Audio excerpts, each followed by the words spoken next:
ለ2018 የአንድ ጀንበር የችግኝ ተከላ ስርዓት በሰላም አደረሳችሁ።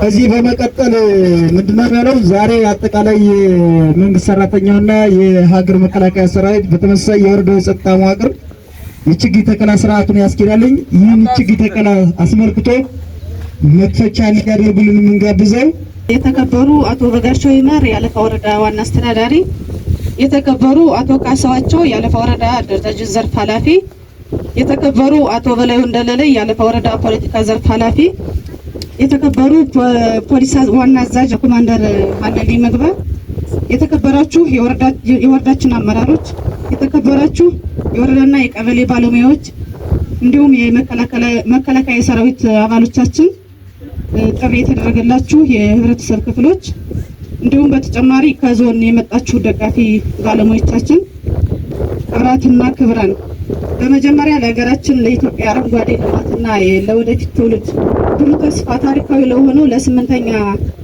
ጊዜ ለሚከበረው የአንድ ቀን ብሩህ ተስፋ ለሆነው የችግኝ ተከላ መርሃ ግብር እንኳን በደህና መጣችሁ ለማለት እወዳለሁ።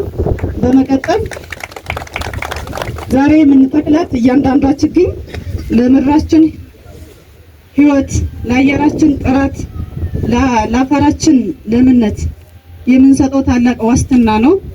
በተጨማሪ ዛሬ የምናፈሰው ትንሽ ላብ ለሀገራችን ከአየር ንብረት ለውጥ አደጋ የሚታደግ የውሃ ምንጮቻችንን የሚያጎለብት ለአካባቢያችን አዲስ ውበት የሚያበስር ታላቅ አሻራ ነው።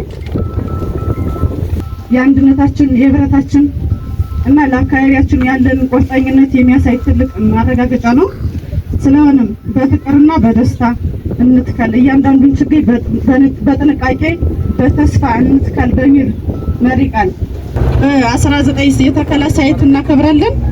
ስለሆነም እንግዲህ በወረዳ ደረጃ የምናከብረው በአጸደ ማርያም ቀበሌ ድንጋይ ጎረስ ተፋሰስ ሲሆን በተፋሰሱ ውስጥ በ24.5 ሄክታር የሚካሄድ ይሆናል። በዚሁም የሚተከሉ ችግኞች እስከ 245,360 ችግኞችን እንተክላለን።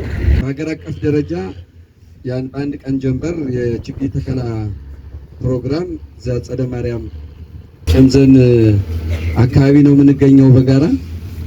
ከዛ አኳያ የተከበራችሁ ሁሉም የወረዳችን የመንግስት ሰራተኞች፣ የተከበራችሁ የወረዳ አመራሮች፣ የተከበራችሁ የመከላከያ አመራሮች እና አባላት፣ የተከበራችሁ የሃይማኖት አባቶችና የሀገር ሽማግሌዎች እንዲሁም በችግኝ ተከላ ፕሮግራሙ በዚህ ጥሪ ተደርጎላችሁ እዚህ ፕሮግራም እየተካፈላችሁ ያላችሁ ልዩ ልዩ የህብረተሰብ ክፍሎች በቅድሚያ ለዚህ ቀን እንኳን በጋራ ያደረሰን ማለት እፈልጋለሁ።